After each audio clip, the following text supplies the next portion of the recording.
poder a la esposa del exmandatario Manuel Zelaya. Exactamente. Pudieron unificarse por fin, ¿no? Se unificó, se unificaron todos los sectores.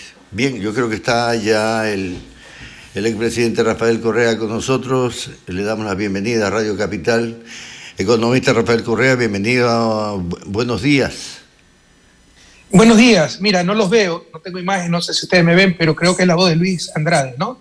Lucho, un abrazo, feliz Navidad para ti, para tu familia, al compañero que está contigo, Carlos a Iván todo Alarcón, Manaví. economista. Carlos, un abrazo. Gracias. Saludos a tu familia y feliz Navidad a todos, ¿no? Ojalá hayan pasado muy bonito con sus seres queridos. Un abrazo a Manaví, a la patria entera. Iguales deseos para usted, economista.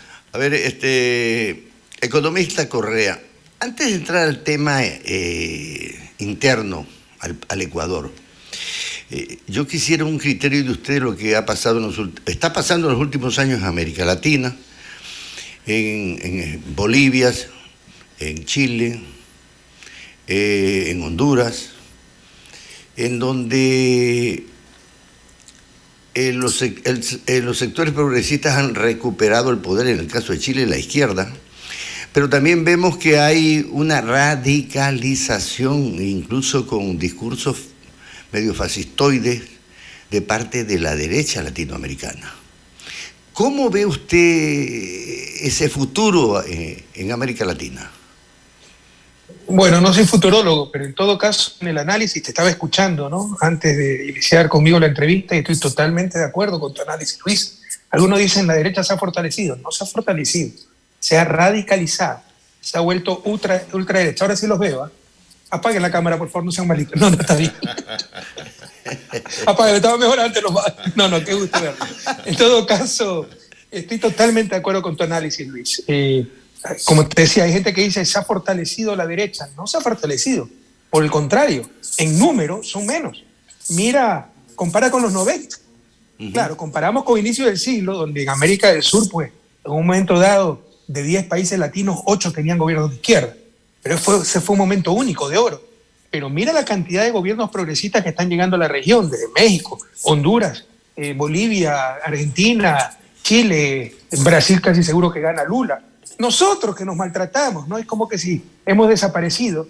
Somos de lejos la fuerza política más grande del país. Perdimos las elecciones presidenciales por nuestros propios errores. Pero en las condiciones en que participamos tampoco hay que olvidarlas, ¿no? Sin partido político, perseguidos, sin los líderes históricos en el país. Entonces, es claro que hay presencia del progresismo también en Ecuador y muy fuerte. Pero lo que sí se ve es esa derecha que se ha vuelto ultraderecha. Una radicalización que ya no respeta nada. Por ejemplo, en el 2007, 2008, cuando fundamos UNASUR, lo fundamos con Ana García, de derecha, con Álvaro Uribe. Piñera participó en UNASUR. Ahora no respetan integración, hay que destruir todo. No respetan democracia, el golpe de Estado en Bolivia, el Consejo Transitorio en Ecuador, el golpe de Estado contra Dilma en Brasil. No respetan derechos humanos. Mira el lawfare, la judicialización de la política, algunos por odio, bien achito, que corre este preso, 10 años, 40 años, placas de la infamia, quítenle la pensión vitalicia, embarguenle las cuentas, y todo por influjo psíquico. O sea, que el odio no nos quite nuestra humanidad. La gente que nos odia, bueno, ¿qué puedo hacer? Pero al menos no pierdan sus principios. Lo que estamos viviendo es una brutal persecución. ¿Y quiénes son las referencias morales ahora en Ecuador? Galo Lara, Fernando Valda, Villavicencio, el propio Lazo, que es una vergüenza mundial por lo de Pandora Papers. Entonces, sí, lo que se ve es una radicalización de la derecha que no tiene límites ni escrúpulos. Me recuerda a esa derecha de los 70, cuando estaba ganando la izquierda, por ejemplo, Salvador Allende en Chile, y llamaron a las botas militares. Fue un plan coordinado, el Plan Cóndor, con apoyo de los Estados Unidos, reconocido por Henry Kissinger, que además fue premio Nobel de la Paz, dicho sea de paso. Ahora tenemos algo similar en el sentido de la persecución. Por supuesto, en esa época había muertos, desaparecidos. Ahora no los hay no porque no quieran, sino porque con el Internet, con los iPhones, enseguida se va a conocer. Pero hay el lawfare, el asesinato de la reputación, la persecución política, y nuevamente es una estrategia regional coordinada. Entonces sí estamos viendo, coincido totalmente contigo, que hay una radicalización de la derecha con rasgos fascistas. Me preguntaste por el futuro. Esto ya más que un análisis académico, positivo, sin juicios de valor, es más bien esperanza. Yo tengo la esperanza de que prevaleceremos, la verdad vencerá, y América Latina volverá, y sobre todo Ecuador, a esa senda de progreso, de avances históricos en la vía hacia el desarrollo como tuvimos durante la década ganada 2007-2017. Tal vez se pudiera entrar también de que los sectores progresistas, la izquierda, entre más radicalizada en América Latina. No creo porque hay cosas que ya la historia enterró, ¿no? Además que a mí sí me molesta algunas cosas, por ejemplo, lo que tuvimos hace poco, ¿no? Que incluso se discuten nuestros compañeros, entre comillas, siempre discuten esto a nivel de redes sociales, ¿no? Que hace un llamado a la unidad ISA, a la unidad de la izquierda, y todos tenemos que ir rapidito a la unidad de la izquierda. Primero, ¿qué izquierda? Que han sido los principales cómplices de la desgracia del país, de la derecha.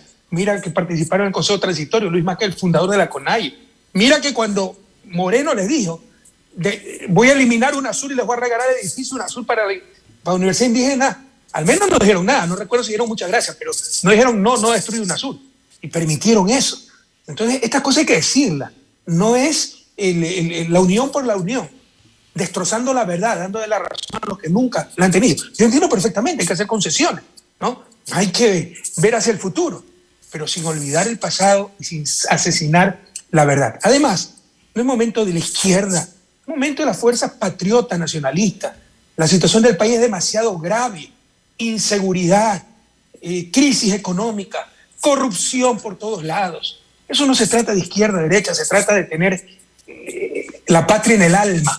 Por eso el llamado, la unidad, debe ser a toda la fuerza. Patriotas, democráticas, y no esto de la izquierda, que además que izquierda, porque hay izquierda que tal vez utilizan el nombre, pero de izquierda no tienen absolutamente nada, han sido los principales cómplices de la desgracia del país. A ver, también es verdad, presidente, que los ecuatorianos pensábamos, o muchos siguen pensando, de que el movimiento indígena es monolítico y per se son gente de izquierda, y no es así. El movimiento indígena es el reflejo del país, y en ese sentido, incluso muchos prevén que el movimiento indígena va a fraccionarse, porque dentro del proceso de radicalización, no de radicalización extrema, sino de adoptar posiciones ya más concretas, políticas y económicas, van a haber varias tendencias, y el futuro de la organización indígena como tal es muy débil y puede fraccionarse para futuras elecciones incluso. Mira, ese es el problema de América Latina, no solo de Ecuador. Ponemos la carrera delante de los bueyes. Algunos dicen, ay, la unidad indígena, que no se puede fraccionar la dirigencia indígena. El objetivo no es la dirigencia indígena. El objetivo es el pueblo indígena.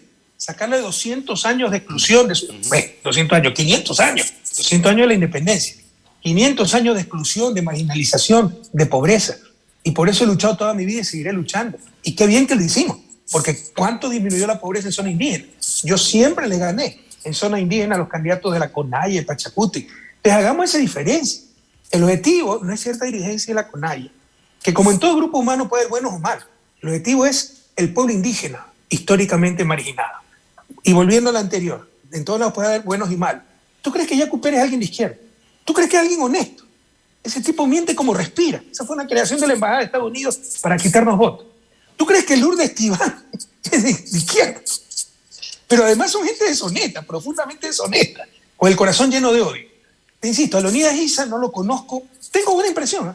Creo que es un tipo auténtico, valiente, pese a que también nos ha insultado, a que en las protestas de octubre de 2019 quería agredir a los correístas, ¿no? Pero una lástima que se haya comportado así, pero creo que un tipo honesto, valiente, frontal. Humberto Cholango creo que es lo más sano que tiene el movimiento indígena, una buena persona. No entiendo cómo se quedó tanto tiempo en el gobierno de Moreno y conestó el gobierno de Moreno, pero no nos engañemos, o sea, no, ese es el error sobre todo de la izquierda y de los europeos, que tienen chuchaqui moral por todo lo que hicieron durante la colonia. Mitifican a los indígenas. No, los indígenas han sido víctimas. Como víctimas tienen que ser reparados y sobre todo tiene que cesar la injusticia, pero no por ser víctimas tienen supremacía moral sobre los no victimizados. No por ser víctimas son referencia del bien y del mal. No por ser víctimas tienen las respuestas antes de saber las preguntas, pues. Entonces, separemos esas cosas. Queremos ayudar. como decía un jesuita amigo mío, ver claro para no engañarnos, sentir hondo, claro, comprometerse y orar recio con los pies bien puestos sobre la tierra, si en verdad queremos ayudar al pueblo indígena y a los pobres en general.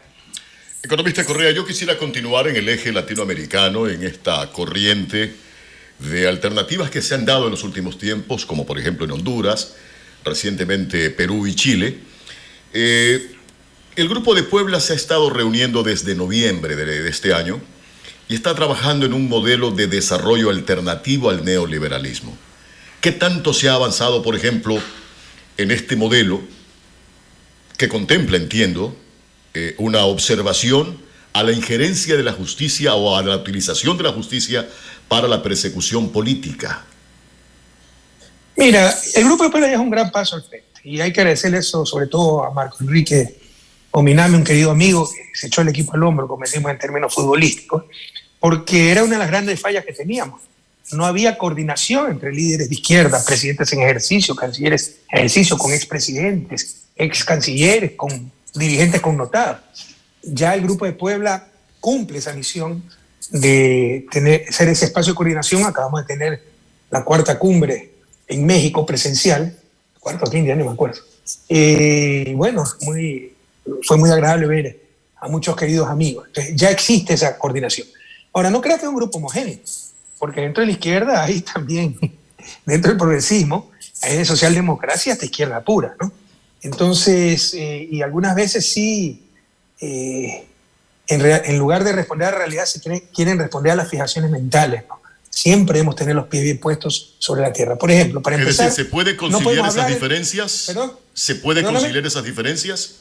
Bueno, sería el mundo muy aburrido si todos coincidimos.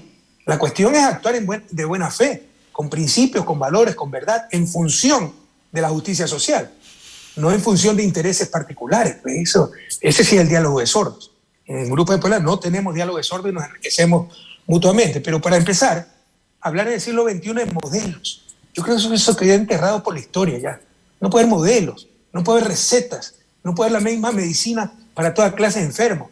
No podemos tener la misma respuesta para diferentes preguntas. Cada país debe buscar su camino y lo que debemos tener es principios.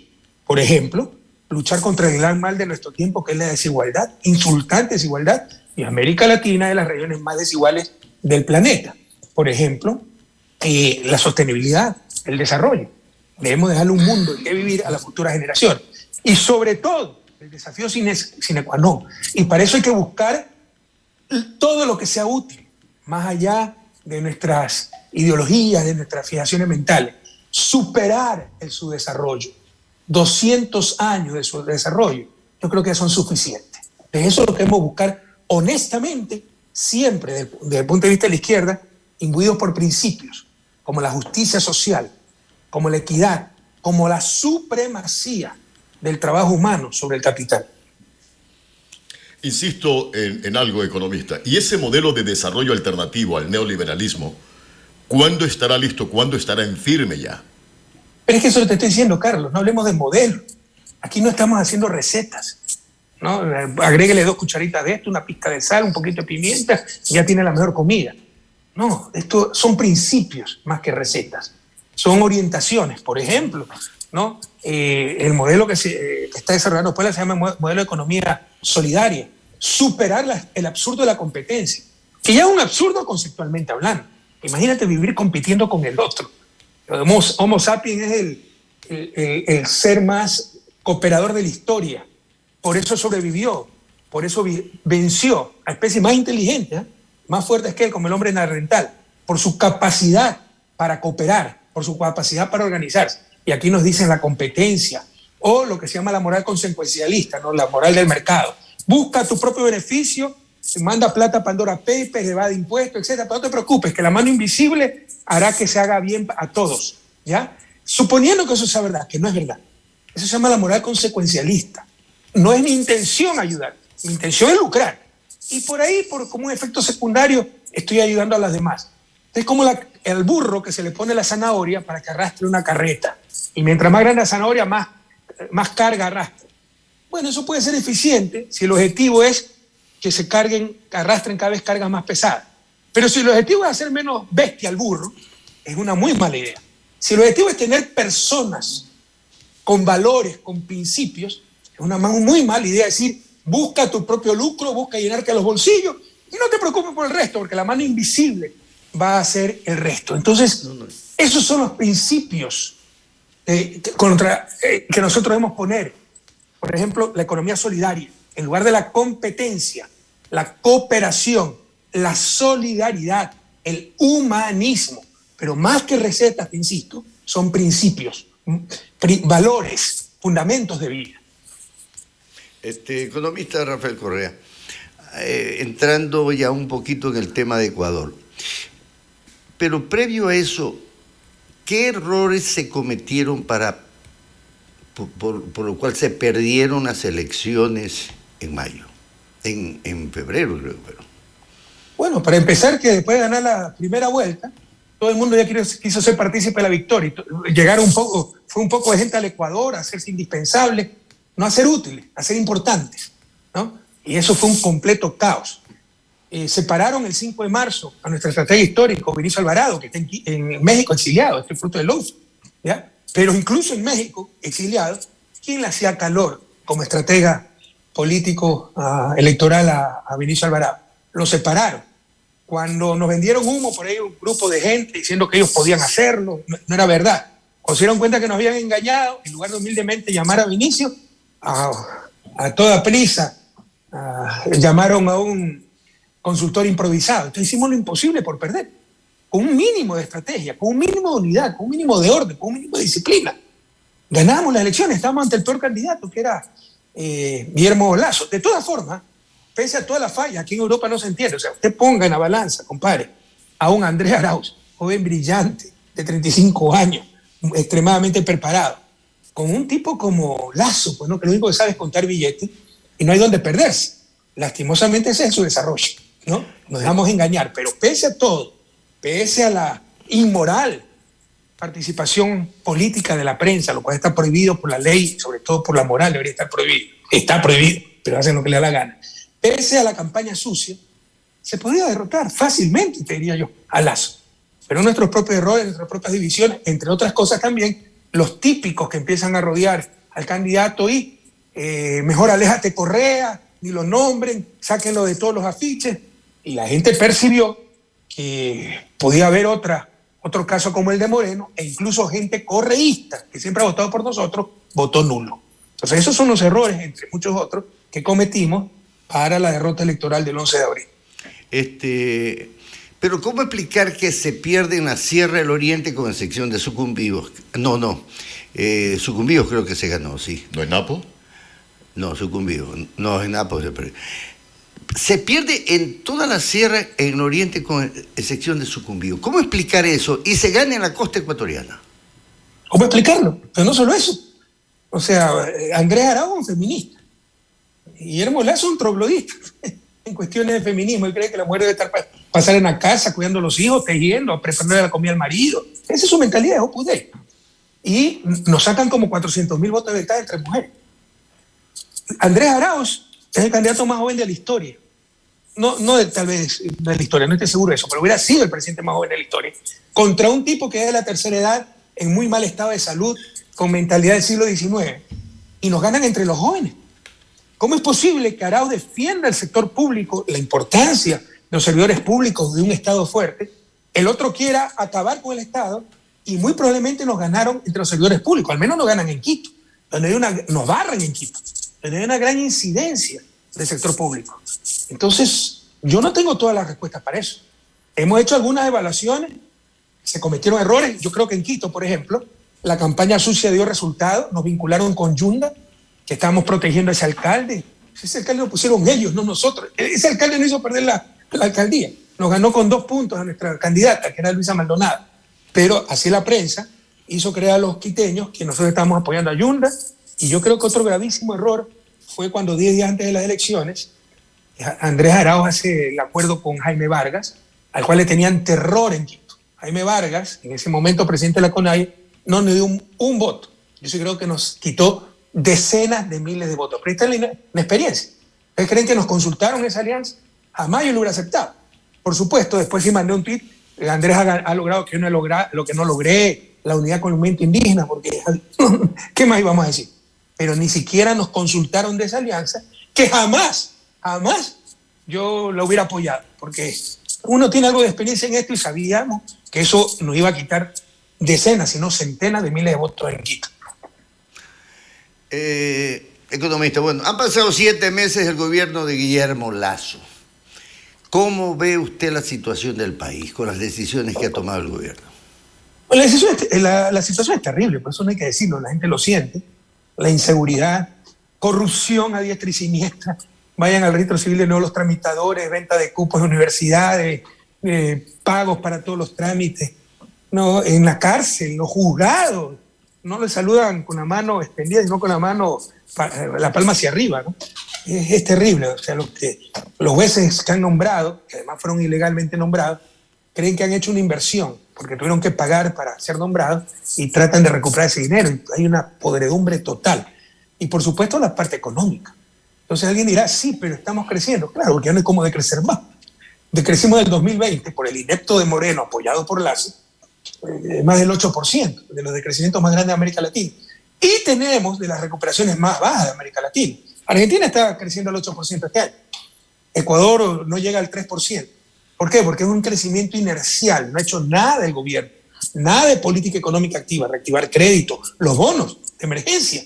Nos jactamos de que tenemos 8.000 millones de reservas históricas, las más altas en Suiza. ¿Y para qué rayos le sirve eso al ciudadano que me está escuchando? Son los tantos engaños. Y como lamentablemente así es el país, me impresionan con esas cosas y para no quedar como tonto no digo nada, ¿no? Tengo miedo de cuestionar. ¿Para qué le sirve al ciudadano 8.000 millones en Suiza? En una reserva monetaria que ni siquiera respalda una moneda nacional. Esos son básicamente ahorros del sector público que están respaldando pago de deuda externa, para los bolsillos de los banqueros, para disminuir el riesgo de no pagar la deuda externa. Para eso es esa reserva, ¿no? Y aplaudimos. Cuando si ese dinero estuviera trabajando dentro del Ecuador, te aseguro que estaríamos creciendo al 8 o 9%. Al paso que vamos, este año crecimos 2.4, me parece, o vamos a crecer, hay que ver los resultados finales. El próximo año están estimando 2.8. Suma las dos, que no es de sumar, ¿eh? Es menos del 6%. ¿Por qué no es de sumar? Bueno, después les explico, lo voy a confundir un poco. No vamos a recuperar ese 8% que decrecimos en el 2020. Esto nos tomará 3, 4 años. Ah, sí, pero al final nos recuperaremos. Sí, al final nos recuperaremos, pero ¿cuánta gente se le arruinó la vida? ¿Cuánta gente desesperada? ¿Cuánta gente tuvo que emigrar del país? ¿Cuánta gente no pudo mandar a sus hijos a estudiar a la universidad? El costo social es inmenso. Esa es la razón de ser de la política económica. Tratar de superar las crisis de la forma más rápida, con el menor costo posible y sobre todo decidir sobre quién recae el costo. Y para eso depende de quién tiene el poder. Como lo tienen los banqueros, el capital financiero no está pagando 20 centavos. Todo le están cargando sobre todo a la clase media con impuestos, ¿no? Si yo hubiera estado en el gobierno, yo le hubiera cargado todos los impuestos, por ejemplo, a las ganancias que tuvieron los bancos en el 2020, que me parece inmoral, que cuando la economía decreció 8%, teníamos una pandemia que la gente se nos moría en las calles, estos todavía lograban utilidades de centenas de millones de dólares. Pero ahí está la diferencia, eso no entiende la gente. Pero ese es el objetivo de la política económica, superar las crisis lo más rápidamente posible, con el menor costo posible y decidiendo sobre qué caen los costos, que en nuestro caso caerían sobre los que más tienen, sobre el capital y no sobre la clase media. Eso no está haciendo el gobierno. Pero lo que tenemos es inercial y algún rato nos recuperaremos, pero ¿con qué costo?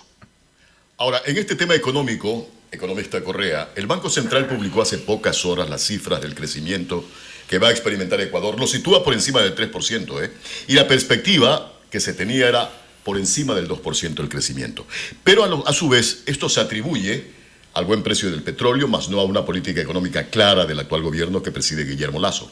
¿Pero esto sería solamente un espejismo o serviría para que el ejercicio administrativo del 2022 se mantenga por la misma ruta, por el mismo andarivel económico, por el mismo nivel económico?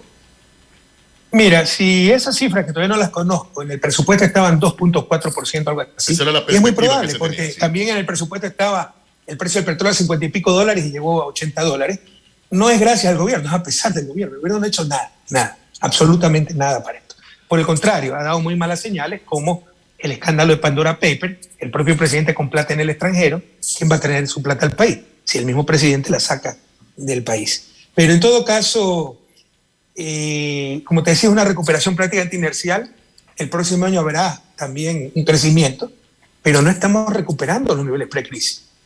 Sí, después de 5 o 6 años recuperaremos. ¿Con qué costo? Entendamos. No es lo mismo recuperar economía en 6 meses que en 6 años.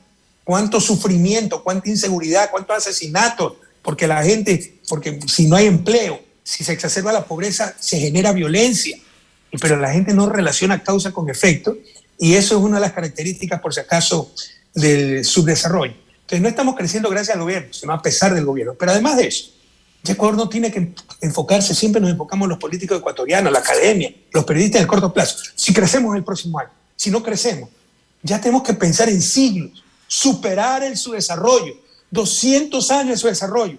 Para eso, además de una política de corto plazo reactivadora que genere empleo, ¿ya? Generar las bases para el crecimiento de largo plazo, que es básicamente ciencia, tecnología, innovación. Eso era Yacha y la están destruyendo. Que básicamente los grandes proyectos industrializadores, las industrias industrializadoras como la Refinería del Pacífico, que la dejaron parada, y el país, ¿no?, lo han hundido en tal absurdo que cuando paran un proyecto, el culpable es el que inició el proyecto, no el que lo paró. El culpable es el que inició Yacha, no lo que hicieron todo para destruir Yacha. El culpable es el que inició la Refinería del Pacífico, no lo que hicieron todo para parar la Refinería del Pacífico. Y así, y algunos aplauden esto. Así nunca saldremos del subdesarrollo. Entonces está bien, preocupémonos de cuánto vamos a crecer, de crecer, pero no perdamos de vista el largo plazo. 200 años de subdesarrollo, para eso debemos crecer, y no crecer en función del petróleo, crecer en función del talento humano, ciencia, tecnología, innovación, diversificación industrial, que es lo que empezamos a hacer durante 10 años, pero faltaban 20 años más, y esto en lugar de avanzar 20 años nos retrocedieron 20 años. En alguna entrevista que mantuvimos hace pocas semanas con un ex ministro de Finanzas, mostraba su preocupación respecto al tema de que se está utilizando los ingresos permanentes para gastos no permanentes, cuando la lógica dice que los gastos permanentes deben ser cubiertos con ingresos permanentes. Si se mantiene este tipo de actitud económica en el próximo año, evidentemente va a afectar al desarrollo de la economía ecuatoriana. ¿Cuál es su perspectiva? ¿Cuál es su óptica, economista? Esta es la fórmula del desastre, y por si acaso no es principio técnico, es principio constitucional. Nosotros lo pusimos. Es nuestra regla fiscal. No el absurdo del Fondo Monetario, que eran las reglas fiscales de antes que las han vuelto a adoptar. Que no sube el gasto público más del 3%. Y si necesitamos hidroeléctrica y tengo que invertir, ¿por qué no va a subir? ¿No? Además que eso no es gasto, es inversión, pero todos lo ponen como gasto. Pero nosotros pusimos la regla fiscal. El Ecuador es el único país en la región y tal vez del mundo con esa regla fiscal, que los ingresos no permanentes, básicamente aquellos que no vienen de impuestos, la actividad económica, sino de recursos naturales no renovables, el petróleo, deben ir a gastos no permanentes, que básicamente es inversión. Y nosotros orientamos todos los recursos, esto es lo que no se dice, todos los recursos del petróleo hacia la inversión. Ustedes pueden revisar las cifras, aquí no hay dónde perderse. En 10 años cerca de 100.000 millones de dólares de inversión. Eso significa carreteras, hidroeléctricas, inversión productiva, pero también inversión social, hospitales, escuelas. Solo las hidroeléctricas nos ahorran más de 1.000 millones de dólares. Solo la repotenciación de Esmeralda, que acuérdense que dijeron que iba a explotar en el 2017, todavía estamos esperando que explote, ¿no?, nos ahorra como 300 millones diarios. Las inundaciones, los proyectos de control de inundaciones, no recibe directamente el Estado esa plata, pero son centenas de millones de dólares que se ahorran el pequeño campesino. En general, gracias a la mejor electrificación que disminuyó pérdidas eléctricas, etcétera, el gobierno debe estar ahorrando directamente, el gobierno, no la sociedad ecuatoriana, sin contarlo de los campesinos con los proyectos de control de inundaciones, etcétera. Directamente el gobierno, por menor importación de combustibles para termoeléctricas, por la repotenciación de Esmeraldas, etcétera, por la disminución de pérdidas eléctricas, unos 2.000 millones de dólares, que yo nunca tuve. Entonces, se dedicó a eso, el ingreso no permanente, a proyectos de inversión que generan ingresos permanentes. Eso es una política económica sana. Pero vienen los neoliberales a decirte, todo gasto público es malo, para ver si lo hace el sector privado, que nunca lo hace, y si lo hace, lo va a hacer como negocio, no como servicio. Y por último, como todo le falla, ahora están utilizando recursos no permanentes para gastos permanentes, por ejemplo, sueldos y salarios. Esa es la fórmula del desastre. Porque cuando se acaban esos ingresos, como su nombre lo indica, no permanentes, y no solo se pueden acabar porque se nos acaba el petróleo, cuidado, porque hay un cambio tecnológico y ya nadie demanda el petróleo, porque hemos ido hacia la electricidad, hacia otras formas de energía. Estamos perdiendo la carrera, el tren de la historia. Pero en todo caso, cuando se acaben esos ingresos no permanentes, ¿cómo va a financiar ese gasto permanente? Debemos sembrar, invertir el petróleo, y eso es lo que hicimos durante 10 años. Ahora, ¿cómo entender la posición que tienen algunos analistas respecto de los gobiernos progresistas que han pasado y que están en América Latina, que sostienen que se invirtió, se realizó inversión pública, sí, pero no se repartió la riqueza? ¿Cómo entender esto de aquí, economista? Bueno, que hablar tonterías es gratis. Si pagara IVA, financiaríamos el presupuesto hasta el año 2500, porque ahí están las pruebas. No solo que se distribuyó riqueza e ingresos, son dos cosas diferentes. Ingreso es un flujo, como el agua que cae en un balde, ¿no? Es lo que usted genera por año. Eso hay que repartirlo. Pero riqueza es el acumulado, el agua que ya está en el balde por siglos o por años que ha caído agua en ese balde. Eso también hay que repartirlo. Las dos cosas lo hicimos, y no solo que lo hicimos, fuimos los campeones regionales. Ecuador es de los pocos países que revirtió la distribución, esto se llama enfoque ingreso del Producto Interno Bruto, enfoque ingreso. ¿Cuánto va al capital? La remuneración del capital son intereses, utilidades, alquileres. ¿Cuánto va al trabajo? Esos son salarios, ¿no? Históricamente siempre iba más al capital que al trabajo. Hay una zona gris, que es el autoempleo, los profesionales independientes, que no los puede clasificar como trabajo ni como capital. Pero lo que se puede clasificar como capital recibía más que lo que se puede clasificar como masa salarial. Con nuestro gobierno se revirtió aquello, se redistribuyó el ingreso. Fuimos de los países que más redujo el principal índice de desigualdad, se llama el coeficiente de Gini. Mientras más cercano a cero, más igualdad. Para ponerlo fácil, si hay 100 panes y 100 personas, cada persona come un pan, tiene 0 de coeficiente de Gini. Si una sola persona se come 100 panes y 99 personas comen 0 panes, tiene 1 el coeficiente de Gini. Máxima de desigualdad 1, ausencia de desigualdad 0. América Latina, las regiones más desiguales del mundo, tiene un 0.52 de Gini, por ejemplo. Europa está en 0.30. Nosotros estamos por arriba de ese Gini, en 0.55. Lo redujimos a 0.44. Puedo ser medio impreciso en la cifra, pero va a ser pequeños errores, no grandes errores. Ya de nuevo subimos, pero fuimos los campeones regionales de disminución de desigualdad. Si usted disminuye desigualdad en un país de renta media como Ecuador, disminuye pobreza. Fuimos los campeones regionales en disminución de la pobreza. Sacamos como 2 millones de ecuatorianos de la pobreza. Pero no sé qué chiflado analista, pero no me sorprende porque cualquiera se llama analista en Ecuador, puede decir que no distribuimos ingreso y riqueza. La riqueza, otro ejemplo, ¿ya? El perfil costanero es del Estado. ¿A quién le hacían las concesiones camaroneras? No a los isleños de Puná, donde tenían camaroneras, el perfil costanero perfecto para camaroneras. Las camaroneras eran de potentados del oro. Nosotros le dimos esas camaroneras de Puná. Repartimos la tierra, 16.000 hectáreas que tenían de reserva los militares supuestamente en la zona con Perú para que no pasen los tanques peruanos. Las Fuerzas Armadas, las más grandes terratenientes. Todo eso distribuimos. Entonces se distribuyó ingreso y riqueza. Dicho esto, vamos un poquito más allá de los lugares comunes de la izquierda, que le encanta hablar de distribución. También hay que hablar de creación, generación de riqueza. Necesitamos crecer para superar el subdesarrollo, que nadie se engañe. Ahí está, Correa desarrollista, Correa de derecha, hablando de crecimiento. Llámeme como les dé la gana. Pero si queremos superar el subdesarrollo, necesitamos crecer. Y Ecuador, en los 10 años de Revolución Ciudadana, creció más que el promedio de América Latina. Y si le quita la parte petrolera, que siempre es problemática, ¿no? Depende si se encuentra petróleo, el costo de producción, etcétera. Nuestro sector no petrolero creció casi al 4% promedio durante 10 años. Esa es la realidad. Economista Rafael Correa, la venta del Banco del Pacífico, más allá de cualquier connotación, es un problema que violenta la ética. Alguien le respondió al presidente de la República y le dijo: nadie va a pensar que usted no lo va a comprar como una compañía fantasma. Entonces, cuando se tratan de comprar a precio de gallina con peste, las instituciones en nuestros países, no hay ética, no hay moral, no hay nada. ¿Qué va a pasar con esta venta del Banco del Pacífico, que además sería inconstitucional? Mira, Luis, déjeme poner en contexto esto. Lastimosamente por eso votó la gente. Debemos ser consecuentes. Una pequeña mayoría, pero mayoría al fin y al cabo. Entendemos que eso es el neoliberalismo. No creen en el Estado, no creen en las empresas públicas.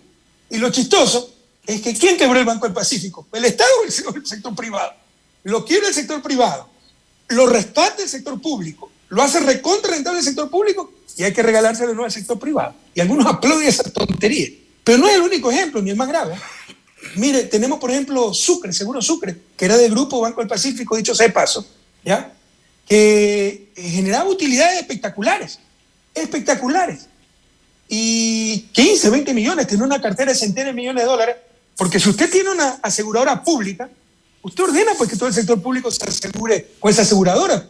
Si usted es un empresario y tiene 200 empresas, entre ellas una aseguradora, no va a decir que sus empresas se aseguren con la aseguradora del competidor, sino con su aseguradora propia. Era recontra rentable asegurar Sucre, aprovecharon como un caso de corrupción para decir esto no sirve, liquidarlo, y le repartieron todos esos negocios de aseguradora privada. Solo eso le dio decenas de millones de dólares a inescrupulosos, porque había gente muy inescrupulosa, aseguradores privados, pagándole los favores que le hicieron a Lasso en la campaña, porque ellos financiaron la campaña de Lasso. Esa es la verdadera corrupción, la corrupción institucionalizada, el uso del poder político para llenar ciertos bolsillos. Eso es lo que están haciendo con el Banco del Pacífico. Y mire, sí, la memoria es frágil, pero es bueno contrastar, ¿no? Algunos dicen, sí, Correa, pero usted manejó mal, porque me tuvo problemas. ¿Cuándo no hay problema? Ustedes se olvidaron de Alegro. ¿Se acuerdan de lo que era Alegro, Luis? Claro. Los oyentes, ¿se acuerdan de lo que era Alegro? Así es. Fue la empresa de celulares que quiso hacer el sector público. Yo la encontré con 200 millones de dólares de pérdida acumulada. ¿Quién está preso? ¿Acaso empezamos a perseguir? Si hay corrupción, que lo metan preso. Pero puede ser mala decisión. Y no por eso te tienes que ir preso, ¿no? Lo que hicimos es eliminar a Alegro. Acuérdense que había Andinatel y Pacifitel, cueva de ladrones, repartido como botín político. Pacifitel era lo social cristiano. Acuérdense los bypass. La unimos, eliminamos a Alegro, fusionamos Andinatel, Pacifitel y creamos CNT, la empresa más rentable de todo el sector público y ejemplo de Telefónica a nivel regional. Ahora quieren privatizar también CNT. Ese es el neoliberalismo. Entendamos que lastimosamente, engañados o mal informados, 52% de la gente votó por eso. Por supuesto, hay que defender el interés público y hay que oponerse a eso. Pero entendamos que ese fue el voto el 11 de abril. Pensando en el futuro, presidente, porque se vienen elecciones. Mira, voy a cortar un ratito la cámara porque se me está descargando el celular para ir a buscar el cargador, ¿ok? Perfecto. Ya. Bueno, Estoy aquí, ya. Ya estamos. Estoy aquí, te estoy escuchando. Ah, ¿no ya, me están La viendo? cámara solamente, el video se corta. A ver, nada más. pensando en el futuro, economista Rafael Correa, ¿cómo enfrentar la agresividad de esta derecha aquí en Latinoamérica, pero precisamente acá en el Ecuador?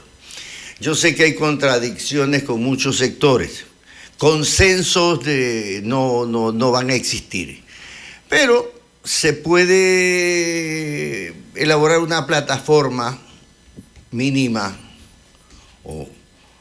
que permita avanzar con otros sectores, inclusive no movimientos y partidos políticos, sino organizaciones sociales, colectivos, representantes de las minorías, incorporarlos precisamente en un gran frente para poder enfrentar a futuro a la derecha ecuatoriana. Sí, Luis, pero como te decía hace un momento, y mira quién te lo está diciendo, ¿no? Yo creo que el momento no es de izquierda a derecha. Más bien patriotas, demócratas, contra vendepatrias, contra antidemócratas, para los cuales la democracia es válida mientras sirva sus intereses, ¿no? ¿Quién puede defender desde un punto de vista democrático un consejo transitorio? Con un tipo como Trujillo, que se declaró emperador, que sus decisiones estaban por encima de la Constitución, que votó a la Corte Constitucional y declaró 6-7 meses de vacancia constitucional. ¿Quién puede defender eso? Entonces, por eso estamos como estamos, destrozados. Entonces, hay que hacer un llamado a todas las fuerzas patrióticas y democráticas, porque además lo personal, y me importa lo que digan, a mí me une mucho más, ¿no?, valores, principios, honestidad, autenticidad, que el discurso de izquierda, porque he visto tanta gente de izquierda como también de derecha, pero al menos no engañan a nadie si dicen que son de derecha, pero tanta gente de izquierda que se presta a cualquier cosa. ¿Quiénes formaron parte del transitorio? ¿No fue el MPD? ¿No fue Luis Maca, fundador de la CONAI? ¿Quién consistente de izquierda puede ser parte de esa farsa que destruyó al país? Entonces, a mí, porque alguien me diga que es de izquierda, no es que por eso me voy a identificar con él. Sí, podemos tal vez coincidir conceptualmente en ideas, pero Berez es una persona honesta, patriota, auténtica, para realmente entablar una relación de todo tipo, incluso política, ¿no? Pero lo que te quiero decir, más me unen los principios, los valores, que los lugares comunes, ¿no? Que la izquierda y esas cosas, porque he visto demasiado farsante. Dicho esto, en función de las necesidades del país, rescatar la economía, rescatar la soberanía, rescatar la seguridad, rescatar la dignidad, rescatar al Estado, un sector público eficiente, en función de programas, bienvenidos todos, construyamos un proyecto nacional, logremos una unidad, un consenso.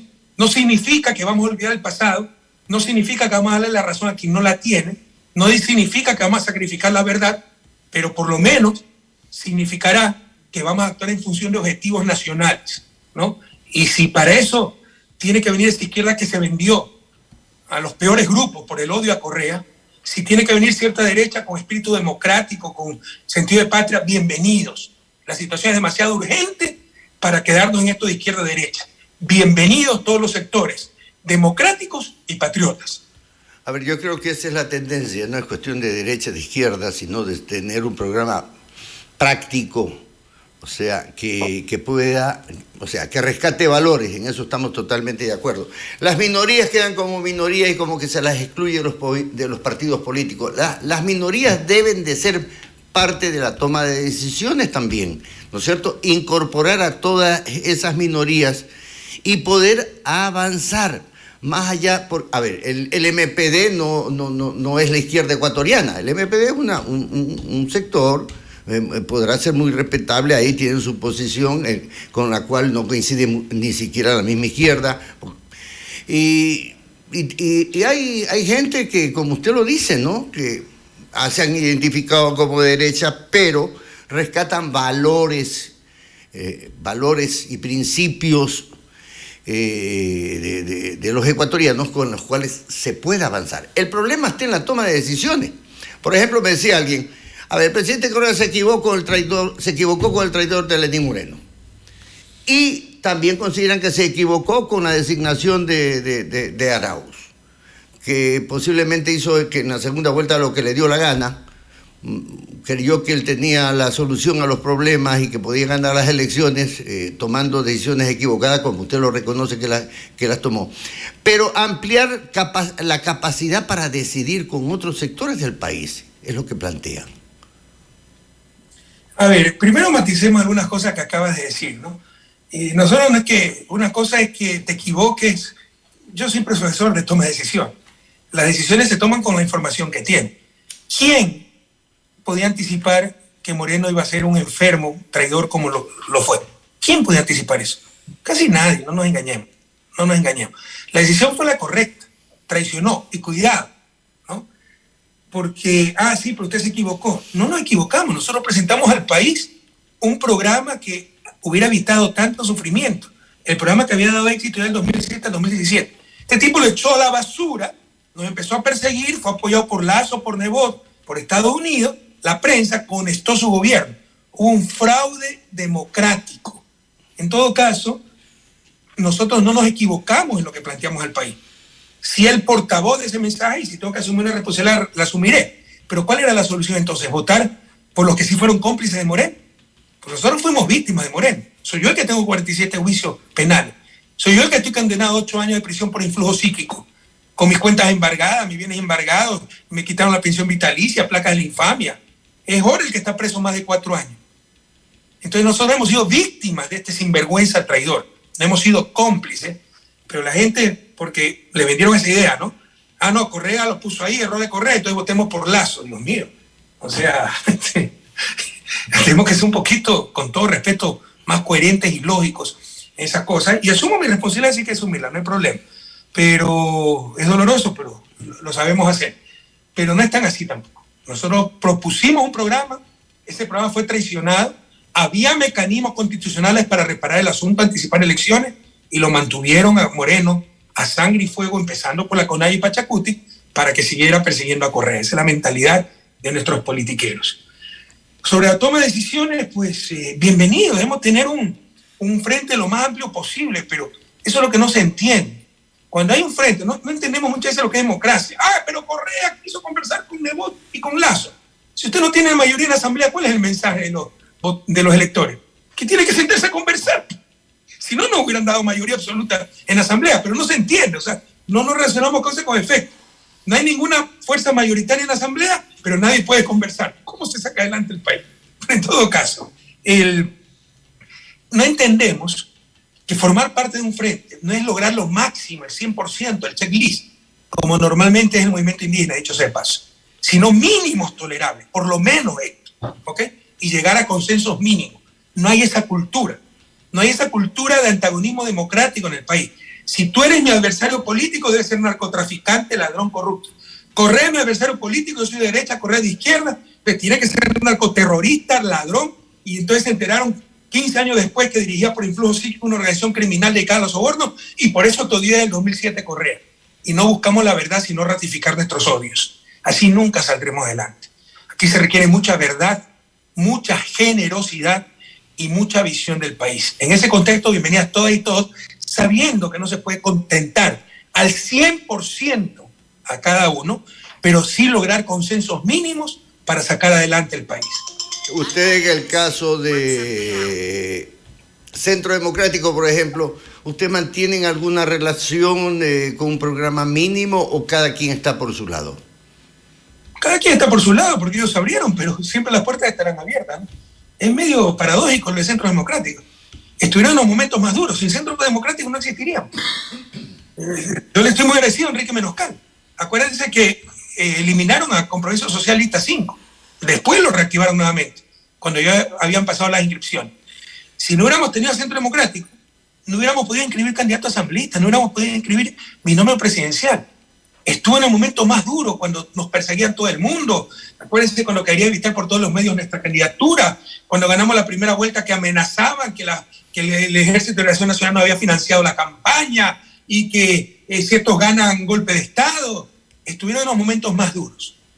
Y luego, pues cuando ya había que contener esa unidad, no sé qué ha pasado. Yo creo que respeto mucho el criterio del dirigente del Centro Democrático, pero no lo comparto. Se apartaron. Pero siempre las puertas estarán abiertas, como he dicho. Formar el frente más amplio en función de consensos mínimos, más allá de izquierda a derecha. Fuerzas patrióticas, democráticas, en función de consensos mínimos por el país. Ahora, a ver, hubieron declaraciones también de Marcela Aguinaga que golpeó a la gente de Centro Democrático, eso es público aquí en el país. Y por otro lado, no hay una actitud, no se ve una actitud, y es la crítica que se les hace al correísmo, del Movimiento Revolución Ciudadana y de su lideresa actualmente, Marcela Aguinaga, de impulsar este proceso de unidad o de alianza con otros sectores.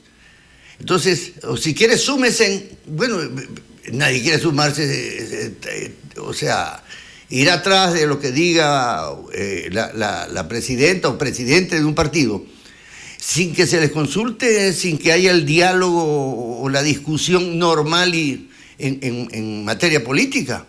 Entonces, como que el mensaje de Marcela Aguinaga, es lo que critican, es excluyente para el resto. Con todo respeto, Luis, eso no es cierto. Lo que pasa es que hay posturas que, por ejemplo, por otro lado, quieren hacer un frente progresista de izquierda sin la principal fuerza de izquierda. Entonces son absurdos totales. O que nosotros nos sumemos a lo que ellos digan y como siempre nos utilizan. Por ejemplo, votación de la ley la reforma tributaria. Lo que no te dicen es que nosotros presentamos un proyecto alternativo, porque obviamente se requiere una reforma tributaria. La crisis del país es muy grave. No se trata de boicotear al gobierno porque odio a Lasso y quiebre todo el país. Pero habíamos presentado un proyecto de minoría cobrando a las 300 más grandes corporaciones del país, al capital, no a los seres humanos, los necesarios impuestos. Se había hablado con Pachacuti, con los socialcristianos. Al final todos nos abandonaron y no pasó ese proyecto. Y después sí tenemos que apoyarlos en su propuesta de archivar el proyecto. Entonces, ya estamos cansados de ser los tontos útiles. Hemos 5 años sufrido persecución. Somos nosotros que tenemos los presos, los perseguidos, la gente sin empleo, la gente insultada, con su reputación afectada, su familia afectada, su situación económica afectada. Entonces ya basta, la caridad empieza por casa, también debemos buscar justicia para nosotros. En todo caso, ¿no? Ellos quieren poner las condiciones, y es por el contrario, ¿no? Súmense, y ellos llaman a un Frente Progresista. El Frente Progresista ya existe, se llama UNES. ¿Por qué no se unieron al Frente Progresista? Porque UNES no es solo Revolución Ciudadana, UNES hay muchos movimientos sociales, el Foro Nacional de Mujeres, la FENOCIN, no recuerdo si la FENOCIN, pero al menos la FEI, la Federación Ecuatoriana de Indios, y tantos otros. ¿Por qué no se unieron a ese frente? Entonces, mira, ya tenemos bastante experiencia en esto y creo que somos maduros y responsables con el país. Siempre las puertas han estado abiertas, siempre hemos estado dispuestos al diálogo, pero de un diálogo de sordos. Tampoco vamos a ser tontos útiles de nadie y tampoco vamos a sacrificar la verdad histórica. ¿Okay? Economista, se ha dicho que este escenario, esta situación actual del país, nos hace transitar a la gran mayoría de ecuatorianos entre la disconformidad, el escepticismo, el desencanto. Y este sería un terreno fértil para que, obviamente, venga un nuevo líder del progresismo, un nuevo líder de izquierda, a tomar las riendas del país. Y yo me quiero remitir a una reciente encuesta de Santiago Pérez, donde lo sitúa a usted con el 17.5% de preferencia y de intención de voto. Y ojo que el segundo lugar está para el voto nulo, con el 15.4%. El presidente Lasso tendría el 14% en esa encuesta, mientras que Leonidas Sisa, potencial candidato a la presidencia de la República, con el 3.9%. Es decir, las condiciones están dadas para que el progresismo a partir del 2025 pueda retornar a tomar las riendas del país. Las condiciones ya estaban dadas para el 11 de abril. Como te lo digo, te insisto y te lo repito, perdimos por nuestros propios errores. Ha sido una derrota muy dolorosa, no solo como grupo político, no solo por nuestros perseguidos, por nuestros presos, porque no te engañes, todo es político, ¿ya? Sino por el país. Porque, por ejemplo, si hubiéramos dado los bonos de $1.000 por persona, en lugar de tener 8.000 millones en Suiza, durmiendo el sueño de los gustos, la economía se hubiera recuperado mucho más rápidamente. No se estarían privatizando las empresas públicas, no se habría cargado de impuestos a la clase media, no se estaría destrozando la universidad pública, la salud, la educación, y tantas cosas que están afectándose. En todo caso, yo tengo mucha esperanza, ¿no? Y el objetivo, entendamos, no es que yo vuelva a ser presidente. El objetivo es que el país vuelva a tomarle esa senda de desarrollo, en 2007, en 2017. Por supuesto, con justicia. Hemos sido víctimas de injusticia, por Dios. Le insisto, hasta los que nos odian, no pierdan su humanidad, no pierdan sus principios, sus valores. ¿Quién puede creer un expresidente condenado por influjo psíquico? ¿Saben cómo va a pasar la historia?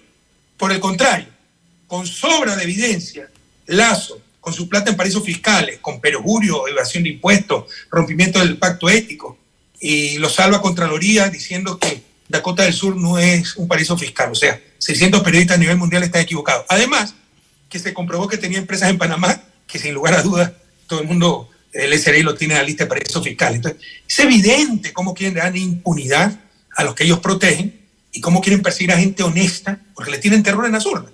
Pero el objetivo no es que sea presidente, por supuesto. Si es que voy a estar ahí para hacer una victoria, estaré ahí, estaré donde mi patria me necesite. Pero créame que en ese sentido no tengo la más mínima ambición. Mi ambición, mi proyecto vital, entiéndanlo por favor, gente que no lo entiende, que no me conoce lo suficiente. Mi proyecto vital, desde que tengo uso de razón, es sacar a mi país de su desarrollo. Y no acaba de dar gracias a Dios, que me dio la oportunidad histórica del 2007 al 2017, de hacer avanzar tanto el país. Y hoy se me desgarra el alma de ver cómo con la traición, cómo con la mediocridad, cómo con la deslealtad, cómo con la corrupción, nos han regresado 20 años atrás. Ya no veré en vida mi país desarrollado. Son procesos que toman 20, 30 años, pero al menos sí podemos volverlos a poner en la senda del desarrollo para que al menos nuestros hijos ya disfruten finalmente de un país sin tanta injusticia, sin tanta inseguridad, sin tanto desempleo, sin pobreza, en fin, un país desarrollado. Economista, bueno, el problema de la unidad queda pendiente, ahí no lo hemos cerrado. Usted tiene otra entrevista, sabemos que tiene otra entrevista y tenemos que ya terminar. Lucho, somos gente de unidad, por favor, pero no a cualquier costo. No, Hablabas tú hace un momento del MPD y tú dices que lo respeta mucho. Yo no respeto al MPD, ¿viste cómo actúa? Son el partido más conservador del país. ¿Cuándo ha apoyado un cambio verdadero en el MPD? Siempre se ha opuesto a todo cambio. Y destruyó la educación, destruyó la universidad, parte de la salud pública. Y hoy de nuevo está calladito porque les dieron esos espacios de poder. Y lastimosamente Pachacuti se ha convertido en el MPD con Poncho. Esa es la realidad. Si queremos unidad, basémonos en la verdad en primer lugar. O sea, yo soy muy mal político. Jamás le daré la razón al que no la tiene. Política es darle la razón no al que la tiene, sino al más poderoso. Jamás serviré para eso. Jamás le daré la razón al que no la tiene. ¿Queremos unidad? Sí. Fundamentado siempre en la verdad. A ver, no me refiero yo ni a Pachacuti ni al MPD cuando hablo de unidad, ¿no? Aunque ellos pudieran también entrar, pero no me estoy refiriendo a ellos. En todo caso, este es un tema que queda pendiente. Yo creo que con usted vamos a tener otra entrevista para tratar este tipo de problemas políticos que debe de conocerlo el país, y obviamente hay que ahondar en el tema de la unidad de la alianza, sabiendo que no va a haber unanimidad en las decisiones, pero se puede avanzar en un programa mínimo.